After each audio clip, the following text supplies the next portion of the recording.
Welcome everyone to Fantasy Focus Live. That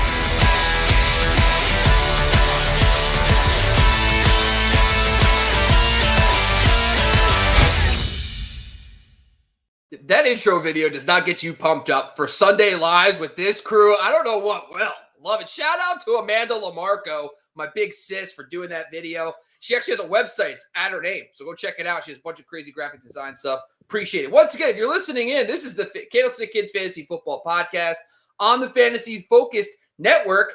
You're going to see we multiplied today. Typically, it's just me and Buck. But we have I don't even want to call you, can't call you a guest. We just got to say, hey, the guy came through this week, and it's Ryan. What's up, bud? Talk to us. Why are you here today? What are you here to talk about? You know what? I'm going to be honest. When I agreed to be on this show, I didn't realize that you guys started recording by the time I'm normally in bed. So I'm feeling a little bit out of it. I'm not going to lie, but now my heart rate's going to be racing. I'm going to have trouble falling asleep, but I'm taking one for the team. I'm ready to go. We're in week 11. The rubber is meeting the road here. Let's go, boys. We got some championships to win. Absolutely. Buck, what's going on, buddy? Doing really well. There's Bob. I love recording with you when we do our Buck and Bob specials here every Wednesday. And I do, but there's a certain comfort level you feel with the fella that you've been podcasting with for 6 years now. And when I step on the mic with the mic man himself, Ryan Levy, there's just a certain comfort level that comes back in. And Levy, if this was 5 years ago, this is when we recorded, Bub. Like we are growing old. We are turning into grumpy old men. I feel like Walter Matthau over here. Yeah, well, dude, now my whole week is going to be screwed up because tomorrow we got softball playoffs at 9:30. I'll be going to bed at like midnight because my adrenaline's going to be pumping, but it's okay. Always is. It's all good. Fight through a temporary setback, and we're just going to come out even stronger next week.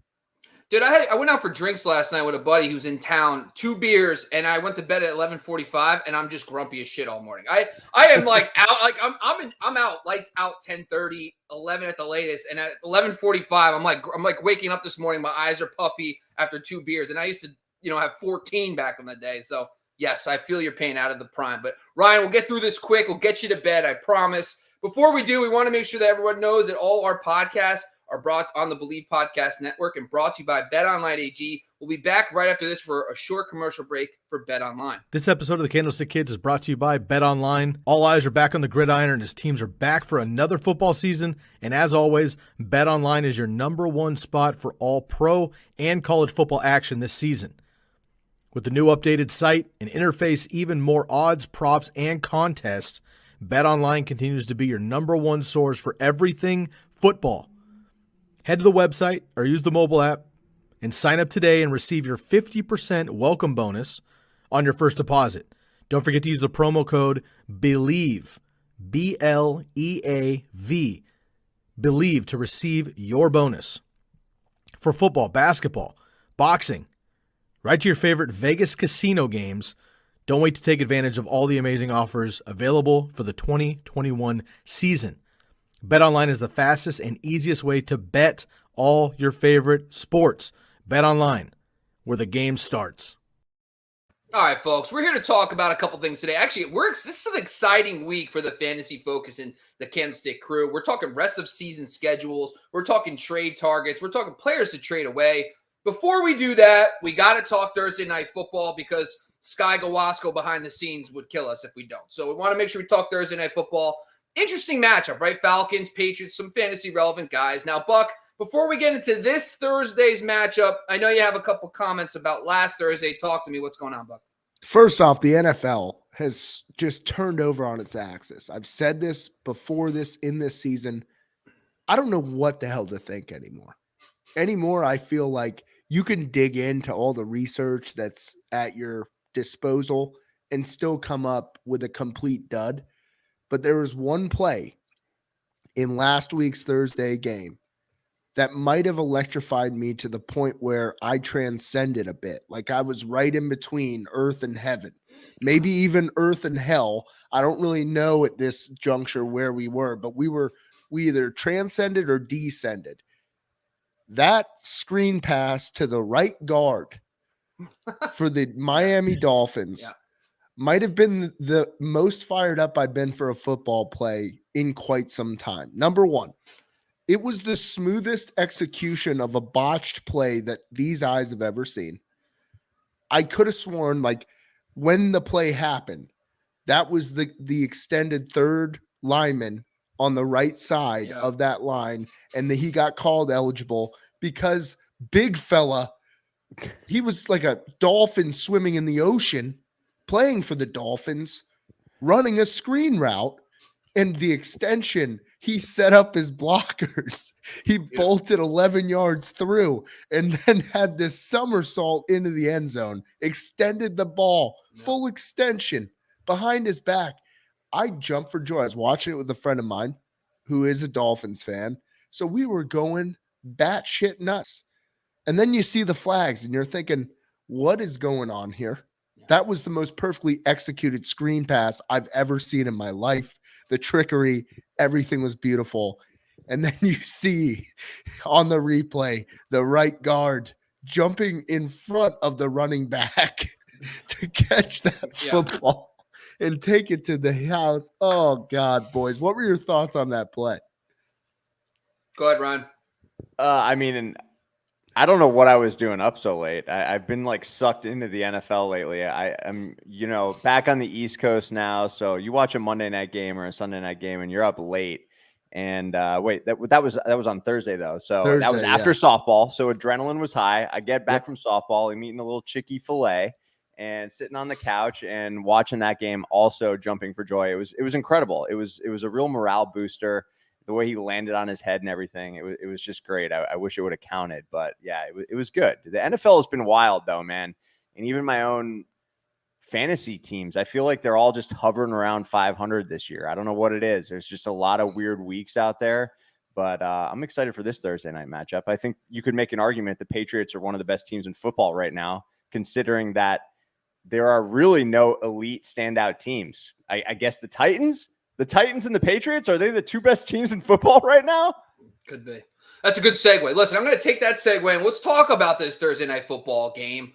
Now, like you just brought up, 47.5, not a bad over-under, but nothing major. We always talk about that 50s where you get excited for fantasy, but 47.5, not too terrible. -6.5 for the Patriots on the road, which is always interesting when you get underdogs with that big of a spread.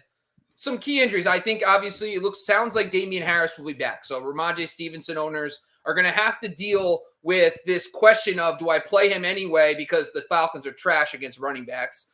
But it really does hinder that decision now because you're going to – most people are going to sit him, and he's going to probably still do fine, and you're going to kill your – I'm going to be so pissed because I have him in my two biggest leagues, but that's a personal question. Anyway, Jonnu Smith looks like he'll return this week. Last week he was out. Jamie Collins, stud linebacker for the Patriots defense. That could be a little bit of feather in the cap. Some injuries to the Falcons' skill position players, of course. Hayden Hurst, backup tight end, is out for this game. That could be a little boost for Kyle Pitts and company for those kind of players getting more targets.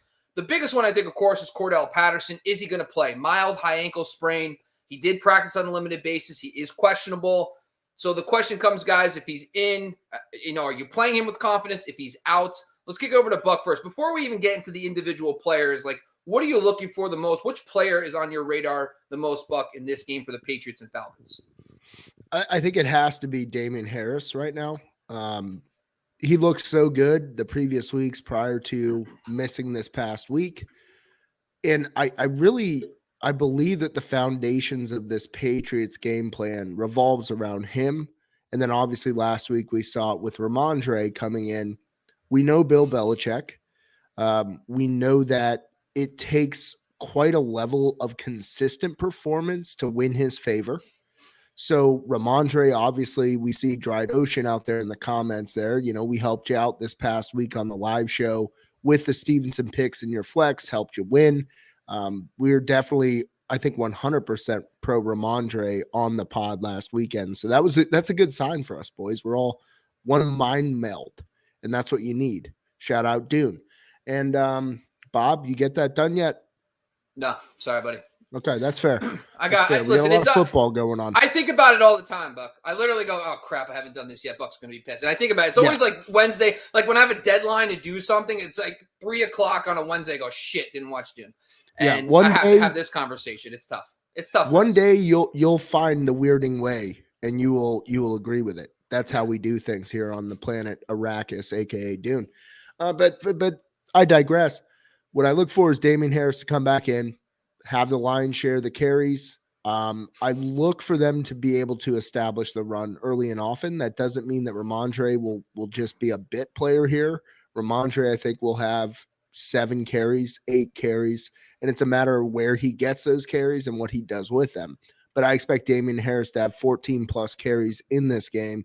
I really want to see what they can do with him back in the roster, with Mac Jones seeming to click a little bit.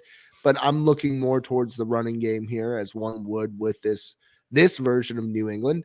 But Mac Jones is putting it together. This is really a game where if the Patriots want to be considered a threat in the AFC, they have to win this game. And as road favorites, by the extent that they are, I'm honestly leaning on Atlanta. I want Atlanta, and I think that they will be within 9.5, 10 points in this game at home. So I'm going to go with Atlanta in this one. Atlanta's not a bad team. They just struggle in certain elements. That's what scares me with Belichick. So we'll see what they can do here to counteract it, but curious to hear Levy's thoughts as well. Yeah, I'm not sure who I'm rooting for to retire first, old Marty Ice or Big Ben, because the inconsistency and disgustingness from these two quarterbacks at this age is just, it's tough to watch, man. I especially with Matty Ice, I don't know how you can go from these monstrous games to doing absolutely nothing. And I know Ridley's out and the rest, and Julio's gone, but it's frustrating to watch. I think the only guy I would obviously consider playing from Atlanta is Pitts. Patterson, I'm nervous about. Mike Davis has been absolutely terrible. What a bum. But on the other side of the ball, I kind of view this as more of like a 50-50 split this week with Harris and Ramondre. The thing with Ramondre that just kills me personally is out of my 20 leagues, I literally drafted him in 11 or 12, and I think I cut him by week 3, unfortunately. So I believe in the kid. He was great in the preseason. I know Sky's pretty high on him as well. He can catch the ball out of the backfield as well. So, you know, if it's only 10 touches and you're thinking he gets 7-8 carries, I think he can catch a few balls. I like that. But I mean, Damian Harris is the real deal inside the 5. You know, he's going to pound it in. But really, those 3 guys, if you got Harris, you got to play him. I'm going to roll the dice with Stevenson this week. I think Belichick's a momentum guy. Obviously, from a fantasy perspective, he makes you nervous. But if you got Stevenson, unless you got a much better option, I feel like you got to play him. No, I mean, if that's your flex, you kind of got to roll the dice and get him in there. Yeah, let's talk about it. So, yeah, so really when I look at this from a defensive standpoint, the Falcons are just like, you could pretty much play everybody against the Falcons. I mean, 5th most points to QBs over the last 5 weeks, 2nd most to running backs, above average across the board for slot and out wide receivers, good matchup for tight ends. So, you know, from the Patriots standpoint, I guess really comes down to it. Guys like Jacoby Myers could be on your wide receiver 3 map. Hunter Henry could be a low-end tight end 1. Both running backs could be in play this week. The question comes when you go to the other side. Of course, I don't think a lot of us are going to be starting Matt Ryan in single QB leagues, but Ryan, I'll get your thoughts on Matt Ryan as a 2 QB option against this Patriots team. 10th fewest points to quarterbacks over the last 5 weeks, 12th fewest points to running backs. I mean, listen, and the other thing too with the Patriots is Bill Belichick knows about Kyle Pitts. And we have a comment in the comment section about this. So Ryan, I'm going to ask you, I know we're all high on Kyle Pitts. We love Kyle Pitts, but Bill Belichick seems like the type of coach that says, I know Kyle Pitts is your best player. I'm taking him out. So I think you got to start him, right? But what's your thoughts about Kyle Pitts? Yeah, the thing with Pitts, I mean, he's shown us he's the real deal. The talent is there. He's a freakish athlete. I just wish they would force feed him the ball a bit more. I think that's what's frustrating for me, because I certainly believe that this kid is a top 5 tight end talent in the league. You know, at this point, you could probably even make the argument to start him over a guy like Darren Waller. I mean, Waller's been grossly disappointing this year as well. But the consistency is somewhat there for Pitts. Like the floor of 10 points in a PPR league is pretty much there with upside. I just want to see old Marty throw him the ball more, you know, just feed it to him. Like, I need to see 10 to 12 targets every week. He's the most talented player on the field. I mean, I guess you could make the argument for Patterson, just the way he's able to play different positions and be all over the field, and he's explosive. But I need more force-fed targets for Pitts. But the question there in the comments, I will start him over Gesicki. I will do that. I will as well. And when it comes to Pitts, really what they're suffering from, they don't have anybody that's going to break his own defense. Like the corner can stay leveraged outside. So Pitts' bread and butter is a wheel route. And it's not a traditional wheel route. It's a quick hitter, dive out, but then it's kind of diagonal up to the edge. And I'm sorry, but if teams can just sit back and they don't have anybody that's just sitting in those zones, which they do not have, a Cole Beasley type or anybody that's just going to pick you apart if you want to line up zone, they're struggling with that. And the problem is Pitts, he's not running those quick darters. He's running routes where he's there to make a highlight reel play. So the problem is if you're sitting back in the zone, those can get snuffed out so damn easily. And that's what we're seeing here. We're seeing them struggling to adapt to the fact that they don't have those game breakers. And if you want to line up on Pitts and man, good luck to you because you're going to have a problem. So when they can sit back in zone sets and truly just not have a threat to pick apart those zones aside from Kyle Pitts, where let's be honest, he's a tight end. Like if you're going to have a deep threat tight end, he's going to have a hard time sitting in those spots. Yeah. So listen, I think Kyle Pitts, we have to start him, right? Because Ryan brought up a good point. He's getting 9, 10-ish points in PPR, even in his slower game. So we're starting Kyle Pitts. The question comes, if Cordell Patterson's out, the one way you can kind of beat the Patriots, they are weaker against the run. Do we have any thoughts about Mike Davis? Buck, I'm going to kick it to you. Any thoughts about Mike Davis, maybe as a flex play this week, if Cordell Patterson is out for this game? The good news is you have bye weeks this week. Throw him in there if you have to. But I'm not trusting it. I can't trust Mike Davis. I think we've exhausted all the fuel in that engine, my friend. All right, I mean, I think you just real quick, I think you're better off starting Wayne Gallman than Mike Davis. Like it's that bad. So it sounds like, listen, we're gonna, so let's just do a quick in and out versus Mike Davis. Let's say a Titans running back, Freeman or Davis. Ryan, pick one. Donta Foreman, I'll start all day over Mike Davis. Yeah. I used to believe in Donta Foreman. It's great to see the kid back on the field. You have a touch with these players, buddy. You have a weird, 5 years later touch on these guys. Yeah, actually, Donta Foreman's someone I'm willing to start in a flex this week. Okay. Yeah, I'm gonna start Foreman over Mike Davis. All right. What about Freeman? Devonta Freeman. Buck. Freeman. Okay. Let's say Alex Collins. If Chris Carson's out again, would you go Chris Collins or Mike Davis? Buck. Mike Davis. Okay. Oh man, I'll go Collins. Better hair. All right. Last one. Jordan Howard, folks. If Miles Sanders is out one more week, Jordan Howard or Mike Davis. Ryan, you Mike first. Davis. Okay. Mike Davis. I just jump in the gun. That's all right. I can't do JH, man. Dude, I'll go Jordan Howard, man. Wow. Okay.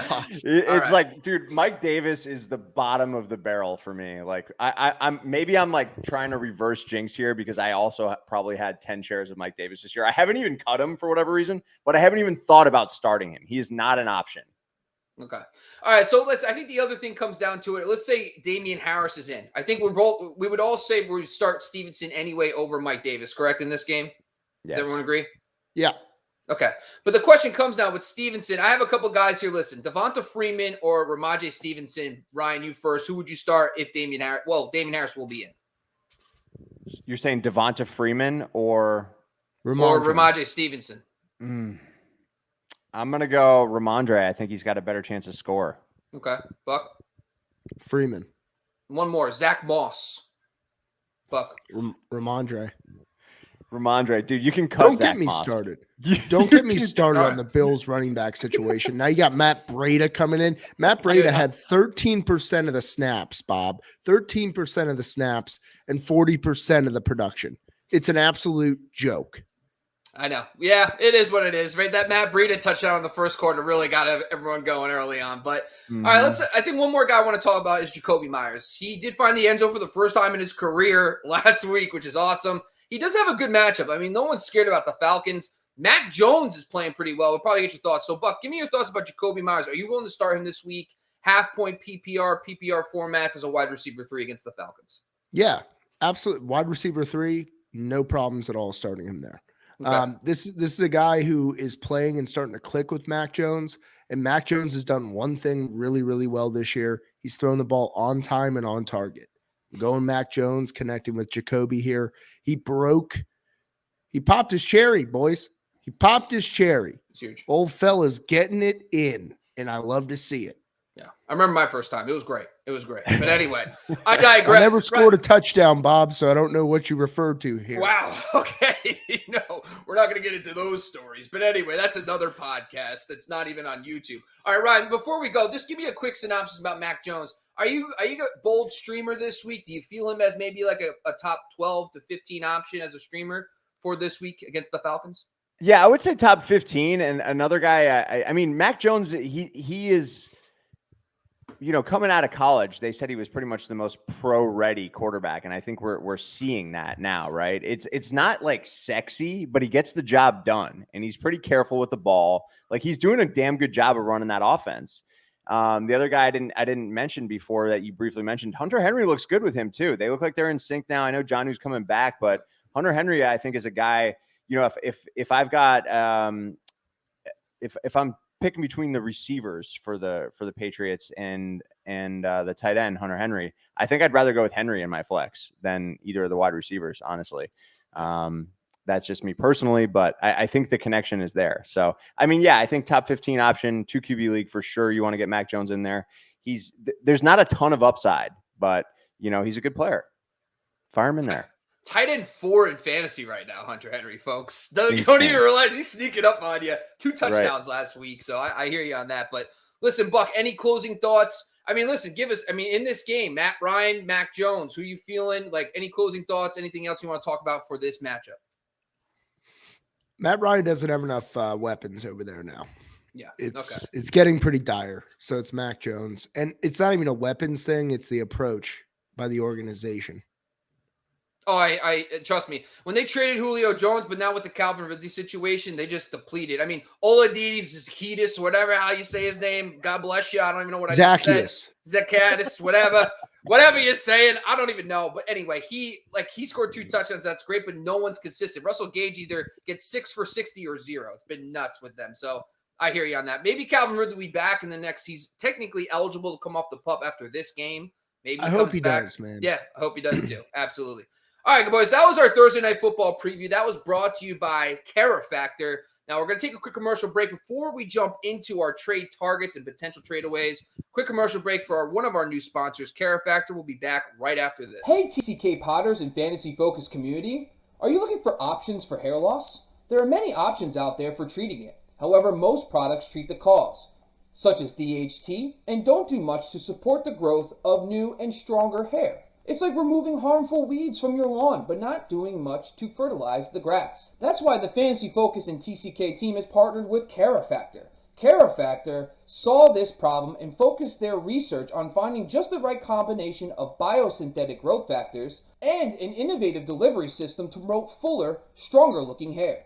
So whether you're a listener who suffers from various forms of alopecia or even stress-related hair loss, the Carifactor treatment is the perfect scalp-friendly solution that can help and influence stronger and healthy hair throughout all stages of the hair life cycle. And now, exclusively for TCK listeners, use the promo code TCK at checkout to get 15% off all products at shop.mycarifactor.com. That's shop.mykerafactor.com. Carifactor, skincare for hair. All right, guys, let's get into it. Let's start talking about our potential buys. So we're going to start off from the positive note. We got Ryan here. We got good vibes. We're going to talk about some players that we're buying and trading for. We're going to each have 2. We're each going to run through our first guy. Ryan, start us off. Who's a player that you're actively trying to trade for this for rest of season schedule? Give us your All guy. right. So here's a guy I already have a lot of shares of, and I absolutely love watching this kid play football. 6th round draft pick, Elijah Mitchell is my guy. I mean, I know the Jeff Wilson truthers out there might be nervous. I know he had surgery, I think, this week on his finger. He's already ready to go. They say he's going to play. So I'm going with Elijah Mitchell. He is the 6th ranked running back since week 7. The touches are there.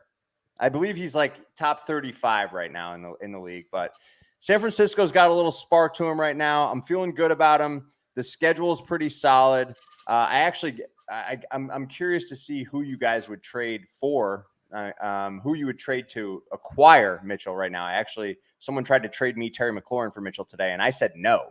Wow. Because I believe in the kid, man. There's just something about him, the way he hits the holes, the way his vision out there. He looks crisp, and San Francisco runs the ball well. But I mean, you got Jacksonville coming up this week, so kind of a tough matchup. Jacksonville's pretty good against the run. Then you've got Minnesota, Seattle, Cincy. Then in the playoffs is what I like here. You got Atlanta and Houston in there with a little bit of Tennessee mixed in. So Tennessee is obviously not ideal, but the first round of your playoffs there in week 15, you've got Atlanta, and then if you make it to the championship, you've got Houston. So I'm just salivating looking ahead at that. I love Mitchell. The kid's tough too. He's already shown that he can play through injuries, so that's another thing I'm going to look at there. But yeah, I'm curious to see your guys' thoughts on Mitchell. Buck, do you have any thoughts? I mean, the Terry McLaurin trade, what would you have taken that trade for Elijah Mitchell? Not at this point. A hungry dog is an angry dog, Bob. Get drafted 6th round. A hungry dog is an angry dog. That's what I want. I want somebody that understands that if they get hurt, there's a chance they get cut. There's a chance they're fighting through practice squads. This fella is going to do everything in his power to stay on the field. And at this juncture of the season, you have to have a player that is just going to keep going. He's going to get the shot, and he's going to play every week. It doesn't matter. I want that in an established run game, a team that refuses to adapt to any of the modern tendencies in football. And I'm going to just ride a guy like Mitchell here. I agree. I love the schedule matchups here, and I think down the stretch, that's really what matters. I mean, I look weeks 13 through 16. What do we have in line here? Because that's where it all comes down. So, Dude, Ryan, just real quick. Yeah, go ahead. Sorry. You guys talk about system all the time. Like, that's something I look at, man. Like this system just breeds running backs. Like, who the hell is Raheem Mostert? No one knew who this guy was. And look what they did with him. Like Jeff Wilson is another example, but I mean, to get a guy like him in the 6th round and to see how talented he is over their freaking 3rd round pick in Trey Sermon, it's just incredible. But what were you going to say, Bob? Sorry for cutting you off. No, I was going to ask you. Let's just do this real quick. Adam Thielen. I offer you Adam Thielen. Would you take him or would you take Elijah Mitchell? Dude, I value running backs so much that I'm honestly going to keep Elijah Mitchell. Like, you'd have to give me someone really good. Keenan Allen. I would take that. Keenan Allen has a great playoff schedule, yeah, and I am excited about Keenan Allen. Yeah, but DJ Moore. I would not take that. Okay. Look, if I'm trying to acquire Elijah Mitchell, I put together a quick list. I would personally give up Terry McLaurin. I would do that. Mm-hmm. I would give up Mike Williams because I believe in Keenan Allen more than I believe in Mike Williams. The Mike Williams is just too up and down for me. DJ Moore, I'd give up. I'd give up Amari Cooper for sure. He's also maddening. I can't stand him. I can't believe I even drafted him in one league. So I'd give up all of these guys to get Eli Mitchell. I love the kid. That's how high I am on him. Gotcha. All right, Buck, give us one of your guys. Follow up Elijah Mitchell. Who do you guys, one of your buys for the rest of the season? Yeah, I'm going Austin Eckler here. So Austin, it's been a little bit of a rocky road here, not to get all ice creamy on you, but we've had some really high highs, but the lows haven't been astronomical. And I'm looking through, what are we dealing with weeks 14 through 17 or 14 through 16 here? Austin Eckler. I mean, right now, this is a fella who has had great games against Kansas City. They're in that group. This is a guy who has performed against Cleveland, 33-point game there. New England, 24-point game there. I just want a floor of 16 points. I think you get that in a PPR from Austin Eckler down the stretch. His touchdown production has been a little bit surprising this year. It's been good. I mean, this is a fella who's found the end zone here a total of 5 times in the last 5 weeks. This is a fella who's going up against the, sorry, Bob, New York Giants in week 14, Kansas City Chiefs at home in week 15, and then on the road, but what does that matter, at Houston in week 16. So when you're looking at that tail end, this Chargers team, number one, they will have to lean on Austin Eckler, and I think they will down the stretch here. I'm looking at Austin Eckler, and I'm thinking to myself, this is a fella who I thought about potential trades. So I was thinking to myself, who is a player that is flashy, who's a player in a high pass volume offense? Maybe this was the third receiver that I took in the draft, has evolved into my number one, my number two. Jamar Chase stands out to me. I would offer Jamar Chase. Unfortunately, in the leagues I have him, he truly is my number one. So I have to lean on that guy, and I can't trade him away. But it's worth noting, if you have some depth at wide receiver, I think a Jamar Chase for Austin Eckler trade is something that could be accepted by folks that are running back heavy on their squads, where Austin Eckler is actually, their third, maybe second running back on the season. Yeah, I think with Eckler, he's the RB3 in PPR, right? So it's going to be paying up. So I think for another thought process is, I don't know, Ryan, give me your thoughts. Would you take Chase for an Eckler right now, or would you need a sweetener? Would you need like a Damian Harris RB2 type to get you over the hump for Austin Eckler? Yeah, if I am a Eckler owner, I'm holding hard right now. But yeah, I mean, I could see it. You'd have to give me a 2-for-1 for sure. Like I would take a Jamar Chase and an Eli Mitchell or something like that. Like that's a little bit more appealing to me. And I think that's a realistic trade, because someone who drafted Mitchell or picked him up early in the season, I actually drafted him in a lot of leagues, but he's going to be your third or fourth running back on a stacked team in most cases. So I think that's what it's going to take to get a guy like Eckler. Yep. All right, so I'm going to go to my guy. And my player that when I was looking at this stuff, it comes down to, like, I look at my rest of season metrics, and I could go into how I do it, but whatever. It's a combination of adjusted line yard rushing matchups, and also I look at strength of schedule early season for passing game. The guy that stands out as rest of season based on all those metrics, the best matchups is David Montgomery. And Ryan, I know you have David Montgomery in our league, and I was feeling like, hey, maybe we should talk later about David Montgomery. But anyway, awesome metrics, right? Awesome matchups rest of season, right? So this week he has a tough matchup against the Ravens. So this could be a wait and see. But last time we saw him against Pittsburgh, comes out, he gets 15 touches right off the injury. We thought that he was going to split work with Khalil Herbert. That was not the case. They immediately put him back in. But more encouraging for David Montgomery is the Justin Fields looks like he's turning the corner a little bit.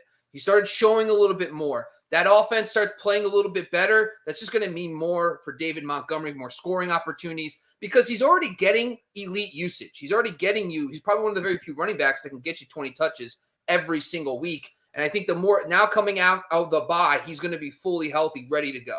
After the Ravens, in my matchup metrics, he plays the Lions, the Cardinals, the Packers, the Vikings, the Seahawks, and the Giants.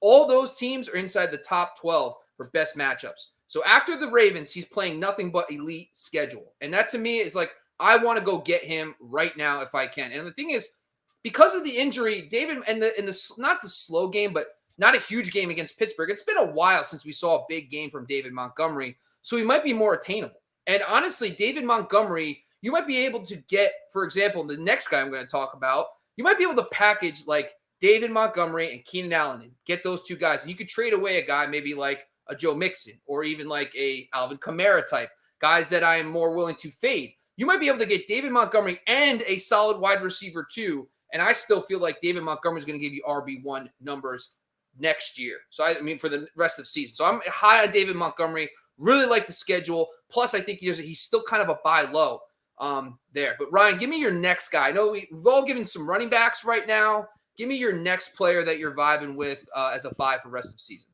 Yeah, no doubt. And I love that one, by the way. I'm heavily invested in Montgomery, and it's hurt me a little bit, but I'm that's what I mean. I'm hovering around 500 in a lot of leagues, and it's like, I just need that to continue on, man. And I like it just like I like Eckler because there's not a lot of competition behind him, even though Herbert looked great behind Montgomery. It's obvious now that they're gonna hand the ball to Montgomery. So Ryan, I know you got him. And let's talk. Let's talk after the show. I just feel that he needs a change of scenery. It's probably best for everyone, to talk. So we'll talk after the show about David Montgomery trade. We'll think about it, but it's probably a hard no, Bob. Yeah, I know it is. What it is. But this is not necessarily a sexy pick right now. The guy's got a heel, he's got a knee, but I'm more so looking long term. Like if you can get him as your RB2, RB3 right now, and kind of weather the storm. James Robinson, still the number 14 running back. Jacksonville's playing with a little fire in their bellies right now, but he's banged up. My guy, Elijah Mitchell, actually has more carries on the season than James Robinson, believe it or not, but he's got 100 for 539, 6 tutties. He can catch the ball too. 22 catches already on the season, 160 yards through the air.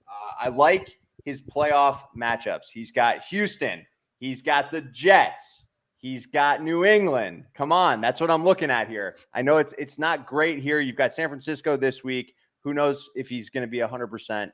Then he goes to Atlanta. So Atlanta, I like that matchup as well. But then he's got the Rams in Tennessee. So I'm more so looking playoffs rather than rest of season. So this is a guy I feel like he's going to kind of ho-hum his way down the stretch here. And you can get him, right before your trade deadline at a pretty decent value. So this is a guy I'm looking at for the playoffs specifically. Do you have any trade scenarios that you have laid out for him right now? I would trade these receivers. Like I don't really want to trade a running back for a running back, right?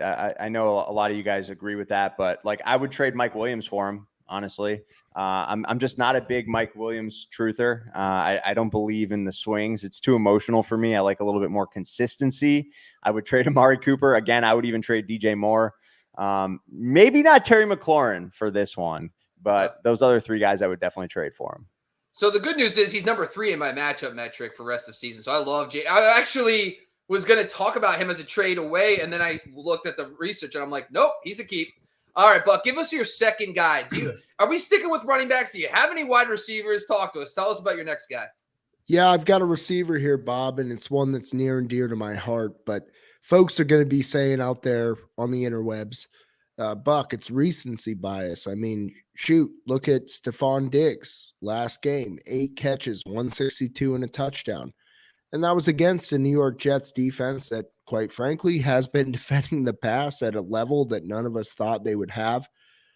This is what Stephon Diggs does in the second half of seasons, folks. We saw it in Minnesota. We're seeing it now in Buffalo.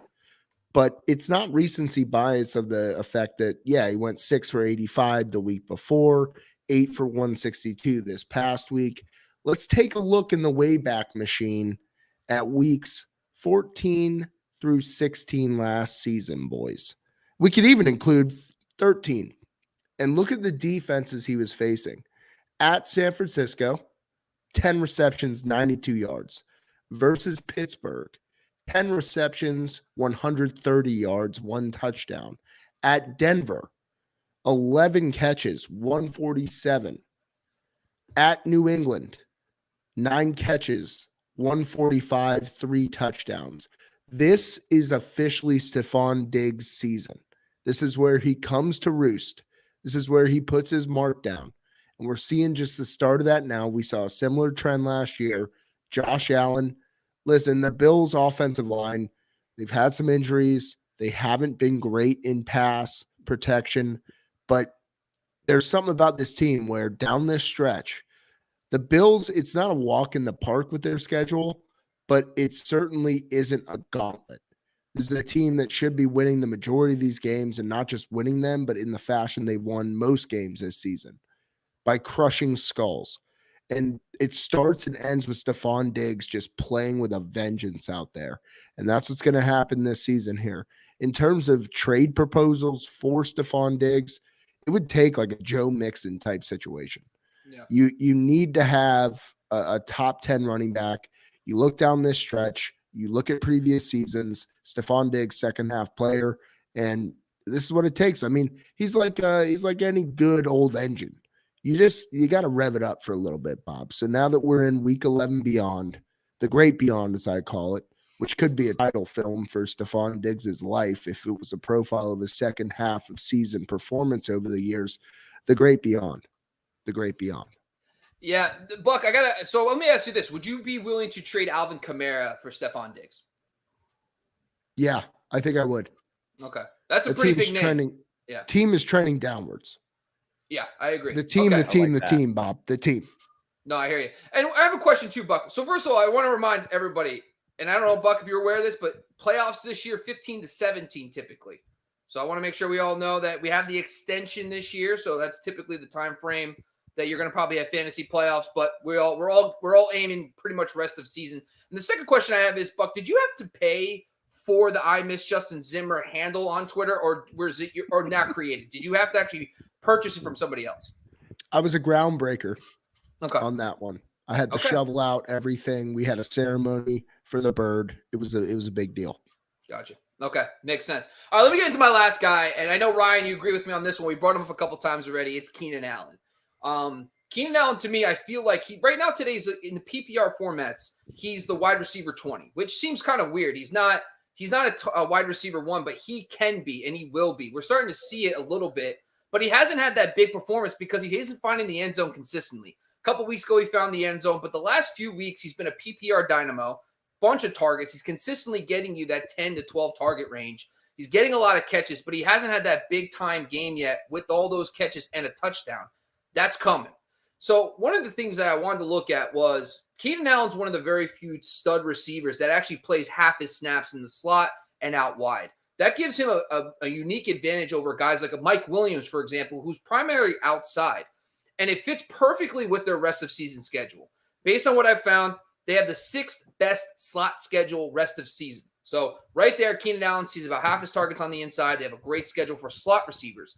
On the flip side, they have the 6th toughest out wide schedule. Bad news for Mike Williams. Great, kind of spinning off what Ryan's been saying this whole time. I'm willing to trade Mike Williams. Well, good, because his schedule sucks. But that just means that Mike Williams is going to have a really tough time on the outside against tougher teams, which is going to force Justin Herbert to the middle of the field against weaker opponents in the slot. So I love Keenan Allen there. For me, when it comes down to trading for Keenan Allen, I mean, it's going to be based on format. If you're in PPR, it's going to be tougher to get him. Standard might be a lot easier. I think in a guy that I think would be an interesting trade asset to trade with is Leonard Fournette. Great player. The Bucs have a very tough schedule down the stretch. I know Leonard Fournette's been really good, but I think that Keenan Allen could be a legit league winner down the stretch. Another guy I've been looking at too is, and it's going to really depend on this week, is Damian Harris. And it's probably going to be half point in standard more than a full PPR because Keenan Allen's probably a lot better in that format versus Damian Harris. And then another guy has been a fan favorite, Cordella Patterson. Cordell Patterson's been awesome all year, but when you start diving into Cordell Patterson's numbers, it seems like, listen, what if Calvin Ridley comes back? And then that down the stretch, you have Ridley taking away because he gets so much. I mean, if you look at his rushing lines, they're like 10 carries for 20 yards, but then he has 6 catches for 112, and you're like, okay, good for fantasy. We get that. So I'm a little concerned about Cordell Patterson. So those are a couple of my trade targets with Keenan Allen, potentially, if you want to look for Keenan Allen. All right, those are all our buys for heading into rest of season. Before we jump into some of our fades, we're going to take a quick commercial break for one of our other sponsors. Jersey Jungle will be back right after this. Are you a merchandise maniac or jersey junkie like myself? You need to check out the Jersey Jungle. They handle their business on Instagram at the Jersey Jungle. You can use their promo code TCK for 10% off of 1 or 2 jerseys, 15% off of 3 or more jerseys. Now, if you've been watching the show for this season or a couple seasons, you know that my backdrop, if you're streaming live with us on video, my backdrop is always a couple of jerseys. Those jerseys are coming from the Jersey Jungle. They're high quality stitch and twill jerseys.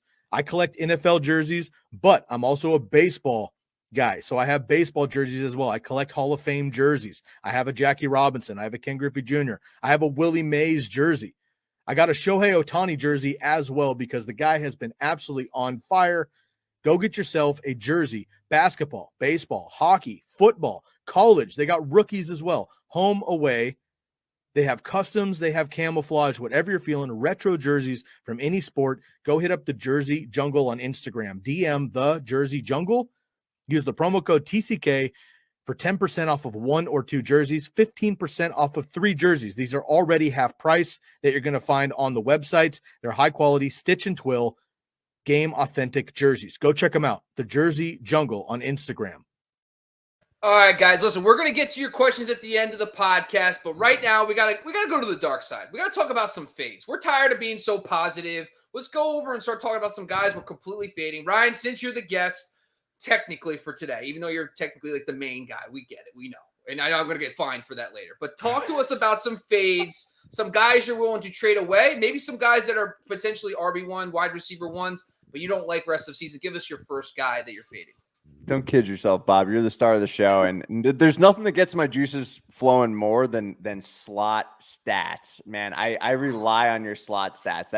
That shit really gets me going because I love it. I love the deep stats, buddy. But anyway, I have some unpopular opinions here. I'm actually going to trade Michael Pittman Jr. along with Carson Wentz. I mean, Michael Pittman Jr., this kid is the real deal, but you got to sell high at this point, right? I mean, you drafted him very late. You picked him up, however you got him. But right now, he is the number 7 wide receiver in fantasy football in PPR formats. If I'm not mistaken, he has 76 targets. You know I love a good target hog, boys. And that is good for 15th at the position. 729 yards, 5 TDs already. Why am I trading him? Because the value is not going to get any better right now, and the schedule isn't great. If you look at the playoffs, like week 14 is a bye. Besides the fact that I don't trust Carson Wentz, who somehow is the number 11 fantasy quarterback right now, even though he's a bonehead. This offense runs through Jonathan Taylor. I've said it before. Jonathan Taylor, in my opinion, is the best running back in football when there's no Derrick Henry. The kid is unbelievable. So looking at the schedule real quick for Wentz and Pittman, I'm not saying like I hate Pittman. The kid is talented. I love him. If you can't get good value, then hold him. But the value is not going to get any higher than it is right now. But this week, Buffalo, not great, right? Tampa Bay gives up 23 fantasy points per game to the wide receiver, and they're decent against quarterbacks, right? And you got Houston, but after the bye, week 14 bye, that's brutal, by the way, because that is such a key week. Then you go to New England. New England gives up the 30th least amount of points. They are a great defense against quarterbacks. And against wide receivers, they're 23rd or 20th. Sorry, I can't even read my own handwriting here. But it's tough sometimes in Vegas. I know, but the matchups in the playoffs aren't great. Again, the value is not going to get any higher. If you can go get a guy, I'm going to keep saying it, but if I got Michael Pittman, I'll trade him right now for Eli Mitchell. I'll do it. That's bold. Am I crazy? A little bit. No. I think the thing with Elijah Mitchell and all 49ers running backs is just in the back of your mind, you just know they're doomed to get hurt at some point. That's the only thing. Yep. It's like Giants wide receivers. Like as soon as I see Tony and I was like, oh my God, this is going to be like the next coming of Odell Beckham. Rookie season, Odell, Buck, you can agree that was a fun year. Since then, not so great. He had a couple. Yeah, couple great games. Absolutely. Caught a ball like this one time, and that was that. But you got a question here. Pittman for Henderson, a fair trade. I would love Henderson, absolutely. That's what I'm saying. Like, that's the guy you can get right now for Pittman. Like, that's a great trade. Yeah, I get it. And that, listen, you're kind of hitting the nail on the head. It's like, your Pittman's value is not going to get much higher than 7. There's no way he's going to jump to 1 rest of season based on some of the outlining you did for his schedule. But, Buck, give us your first guy you're willing to fade for the rest of the season. One of your guys you're picking. So I have 3 players from the Steelers stack. I got Big Ben. I got Deontay Johnson, believe it or not. I got Chase Claypool. Anybody who is not Najee Harris gets the fade from me, but I'm going to buy in on Patty Freiermuth as well. Let's be honest, guys. We're watching the Crypt Keeper week after week here. Big Ben is the damn Crypt Keeper. And I don't see a world where he improves on his dismal output over the course of these first 10 weeks. I don't see it getting better. I don't see it getting easier. I don't see him with 2 flamingo games that he had last season in the latter half of the year with 330 plus yards, 3 and 4 touchdowns, no interceptions. I don't see it happening, right? When you look down what they have in front of them, the only plus matchup is in 2 weeks at Cincinnati. But then you got the Chargers this week, Baltimore week 13, at Minnesota week 14, Tennessee, and then Kansas City in a game that I just don't think they have the horses to run with Kansas City. Let's hope. And the way the NFL has been, we can't say, oh, the Chiefs are back. The Chiefs are back. Let's just see if the Chiefs can put it together for the next 2 to 3 weeks and then start talking about that mantle, right? But nothing looks good for them through week 17. Nothing except for Cincinnati. The problem is, man, I don't know if you guys have watched full Pittsburgh games, but I watched that Detroit game. And I thought to myself, I'm watching the funeral of a man that was once great. And this is miserable. And then you got Mason Rudolph, who's just he can't do the job. What are they going to do if Big Ben goes all the way down? And Big Ben is never to be heard from again here. Mason Rudolph, is he your answer, Bob? I don't think he is. I have a bad feeling and an ominous feeling about the rest of this season for the Steelers. So Deontay Johnson, I think, is the one that kind of sticks out. It's a little risque, if you will. You got a little. Oh, it's risque. You got a little. This is a kid's show, so I don't know what we're doing at this point. But Deontay Johnson is just a target vacuum. So it's like he might not be the sexiest name, but he does seem like he has a safe floor. But I guess the question comes down to it, like, what are you trying to give up for Deontay Johnson then? If you're trying to get off the ship, you have Deontay. What kind of running backs are you looking at to acquire? Can you throw out a name or two, maybe like a Terry McLaurin? Would you take him over Deontay? Amari Cooper? Like, give us like maybe 1 or 2 names. I wouldn't take Amari. I would take McLaurin. Okay. Running back side, I think I would. I mean, it sounds like we're circling around here, but Elijah Mitchell is a guy that you could probably pair with somebody else for a team that really wants that stalwart receiver that they could throw in there every single week, get the target looks. Just thinking outside of the box here. I mean, if Cordell Patterson is healthy, I'm not saying make this trade this week, but I wouldn't mind a Cordell Patterson here. Okay, cool. All right, mine's actually a bigger name. We brought him up a couple times, is Alvin Kamara. And it's understanding, like Ryan brought it up perfectly, right? Michael Pittman's value can't get much higher. I mean, listen, Alvin Kamara is coming off a knee injury. I get that. But he looks healthy. He's back at practice. This guy's also been a top 5 running back pretty much most of the year. But when you start looking at the Mark Ingram impact, it actually is going to be a thing, number 1. Number 2 is the schedule. In my metric that I use, he has the 6th toughest rest of season schedule for running backs overall. But then you take a look at Mark Ingram. Listen, they don't want to give Alvin Kamara 30 touches. He was getting ridiculous amount of touches. If you look at prior to the Ingram trade from weeks 3 through 7, he averaged just over 27 opportunities a game. Mega targets, elite usage. But Kamara, of course, what happens? He gets hurt. He is not a big back. He cannot handle 25 to 30 carries a game. They know that. So insert Mark Ingram. He averages in those 2 weeks, weeks 8 and 9, 21.5, which is fine. But my thing is, if we're starting to see, he's about a 5'6". If you actually dive into his game logs, he had 2 really big games. And then everything else, 17, 18, 19.5 point PPR, great games. But that's when he was getting 27 touches and opportunities. Now you dial that back. Alvin Kamara is still an RB1. But right now, I'll tell you this. If you can go get David Montgomery and pair it, I mean, listen, I don't know if you can get Keenan Allen in that trade. But guys that we've been talking about, Brandon Cooks, by the way, amazing rest of season schedule. Tyrod's back. You also have Corey Davis. I know Jordan brought him up on the show yesterday. Go get him potentially. Guys that maybe guys are a little bit less higher on, maybe Terry McLaurin, for example. If you can get guys like that, pair him with David Montgomery. I think that's a realistic option to go trade for Alvin Kamara. So I'm fading Kamara rest of season because I think I can get top 5 running back value for him. And I don't think he's going to be top 5 rest of season. All right, Ryan, listen, give us your second guy you're fading rest of season. Is it a tight end? Is it a running back? We haven't really talked about quarterbacks. What do you got for the second option? Technically, we talked about Carson Wentz, but give us another. Yeah. And Big Ben. Yeah, Fade Big him Ben. to oblivion. We just threw him in there, because we were talking about their receivers. But I love the Kamara one, by the way. This one, I almost went Manny Sanders here just to throw a little jab at Buck, but I mean he's like the 34th wide receiver, so I don't know, whatever. It's not even really worth talking about him, I guess. I'm not a Manny now. Yeah, I'm not a believer, and we get a lot of Manny Sanders questions on a weekly basis, but I think that ship has sailed. So I wrote down Chris Carson here, but the more I read about him, he hasn't played since week 4. I know that.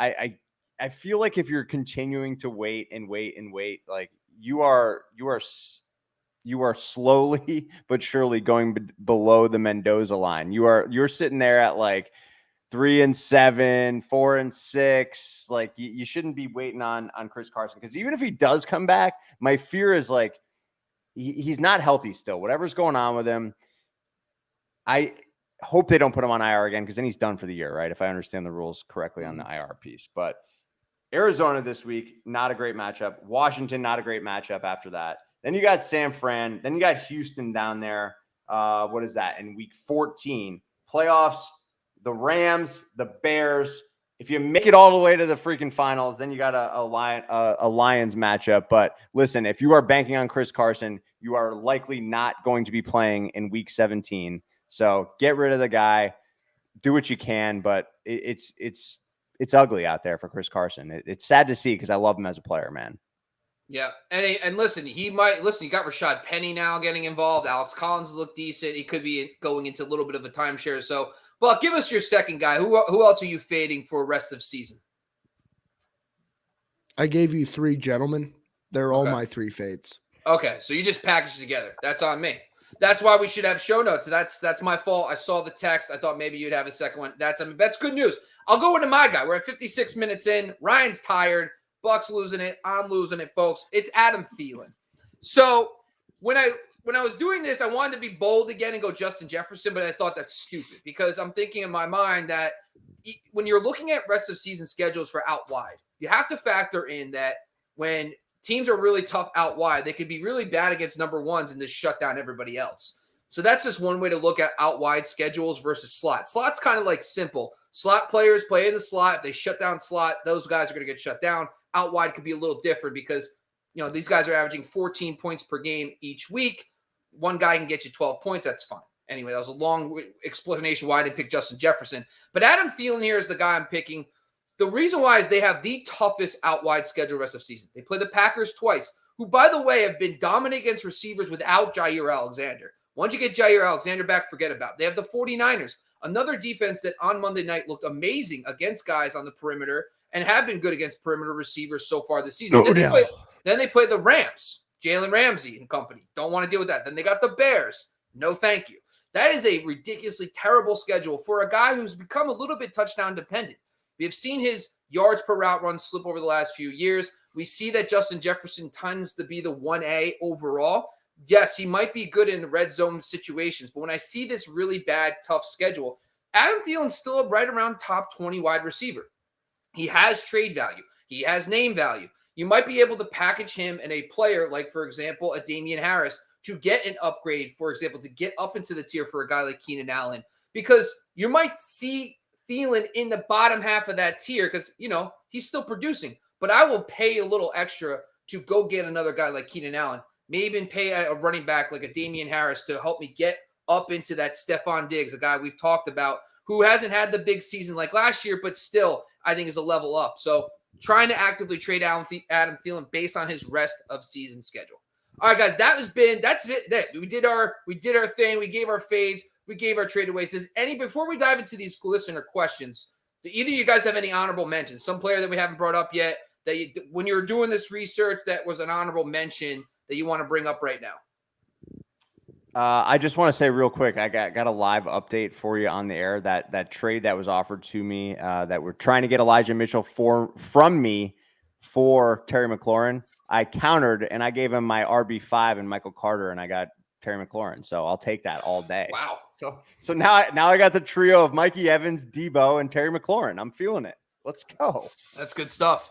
And I can't even get my handcuffs. I've been trying to get Sony Michel to handcuff Darrell Henderson for a month and a half. Can't do it. And you get freaking Terry McLaurin from Michael Carter. It's just ridiculous. I'm talking about a handcuff, people. A handcuff. And I can't get a deal done. Nothing works. We're talking about handcuffs? Yeah, we're talking about handcuffs. All right. Yeah, folks, my only honorable mention here is James Conner. As a buy or sell? As a buy. Okay. Yeah. Big time buy. I dig My it. guy, yeah, I love that because, I mean, how much longer? It's a high ankle sprain for Chase Edmonds, right? So I think this is the window for that because this last week was a disaster and Kyler Murray has not come back yet. But when you look at James Conner's usage, he's being utilized as basically a workhorse back. He's getting the more routes now than Benjamin's not taking the Chase Edmonds role at all. No.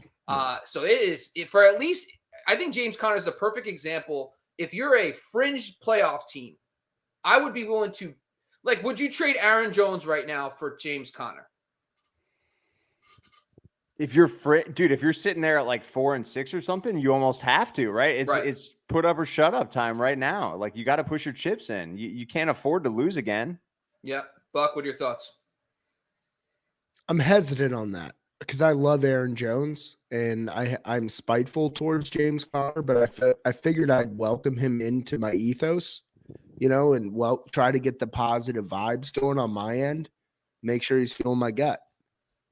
Yeah, the thing with Aaron Jones is 2-week timeline, and then he has the bye, right? So it's probably going to be 3 weeks. So Playoff Ryan's time. right. Yeah, it's like he gets back there, and I think this is a good example. And since we're talking about, let's just talk about it. If I'm the number 1 seed, and I know I'm dominant, and I'm 8-2, 9-1, I'm reaching out to these teams that have Aaron. If the team in your league is 4-5, 4-6, and they have Aaron Jones, I'm offering something for Aaron Jones. I might be able to get Aaron Jones cheaper than to give them somebody to win now, and then I get Aaron Jones for the playoffs as I'm already locked in. These are kind of things you should think about.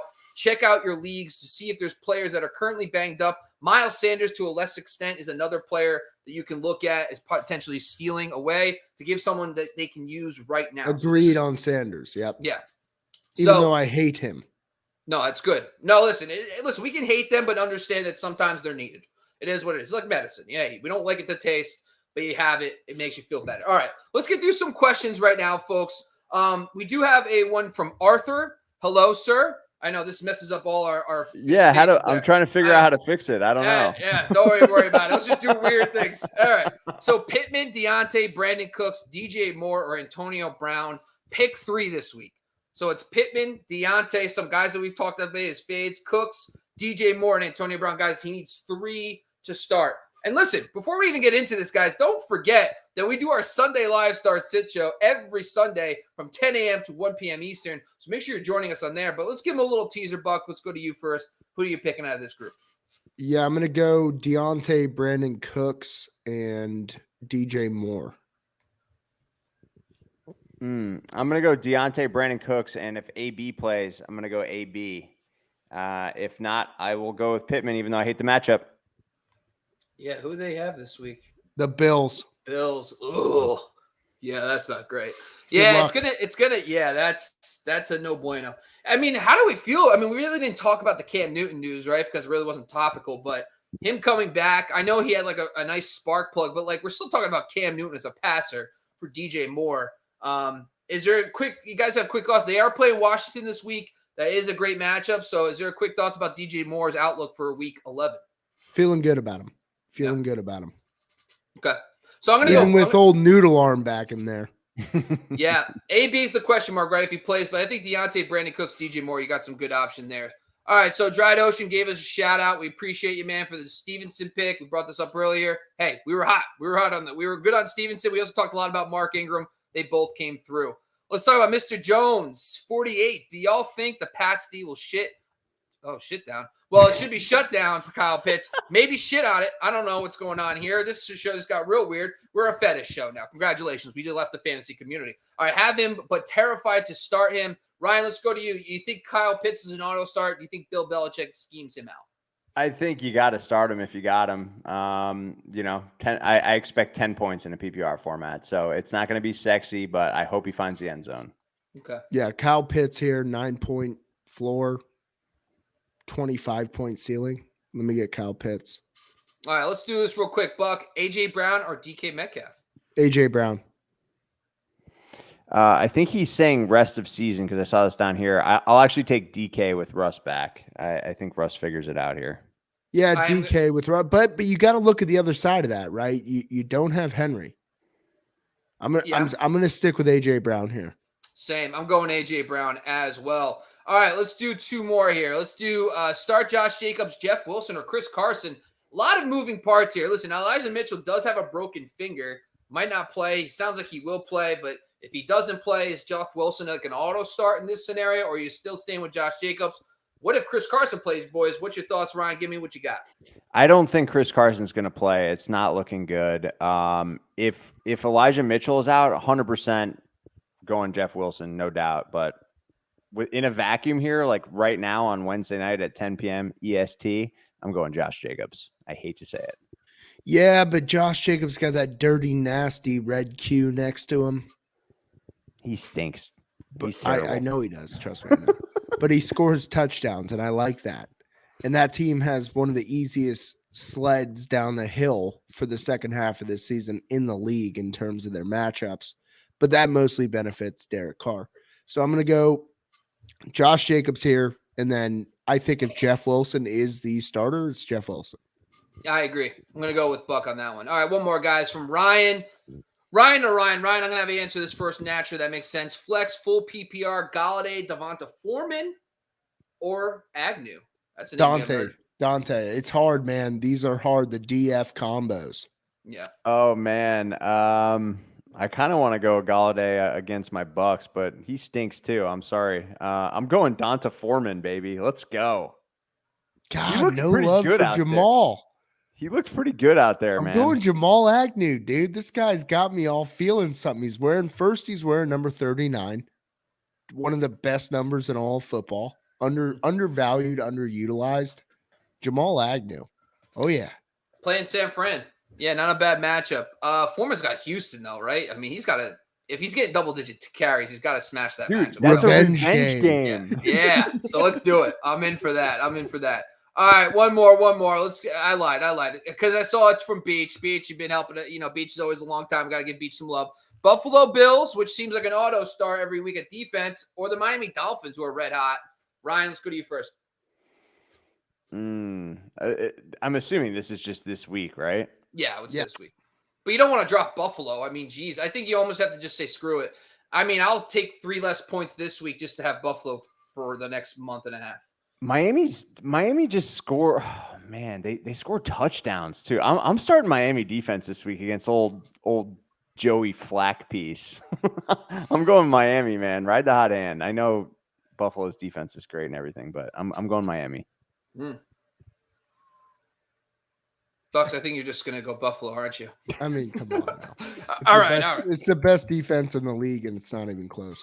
I just don't want to drop the Bills because their schedule's still so good. And I just sometimes, I mean, listen, this is a great scenario. If I'm 4-6 and I can't care about the next 3-4 weeks, I need to focus now. Maybe I go Miami because I want more points this week. But if I'm in good shape, if I'm in good playoff position, I might lean Buffalo just because I want to keep them on my roster. All right, folks, that's it. This was a trifecta. We haven't done a lot of 3-ways these days. Whoa, sorry, college though, back in the day. Forget about it. Experimentation for days. But that's it, folks. This has been a fun one. Obviously, Wednesday's Belk and Bob, and we slapped in some Ryan in there, folks. It was a lot of fun. Make sure you're joining us again. You'll see all these beautiful faces, plus Jordan and Sky on Sunday Live this weekend, 10 a.m. to 1 p.m. Eastern. Make sure you're joining us. Start sits. We're talking weather. I mean, if you don't know the weather forecast from Buck, then you're not even playing fantasy football. If you don't know kickers from me, forget about it. And Ryan, he does some things too. We like Ryan, does good stuff always. This great frame setup, all because of Ryan. We love him.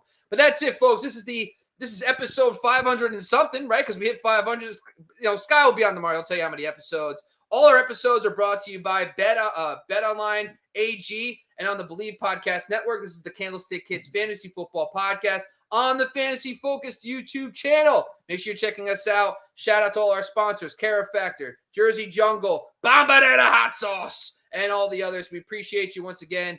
I'm Bob. That's Buck. That's Ryan. Guys, anything you want to say to the people before we go? Yeah, beware the small craft advisories out there, folks.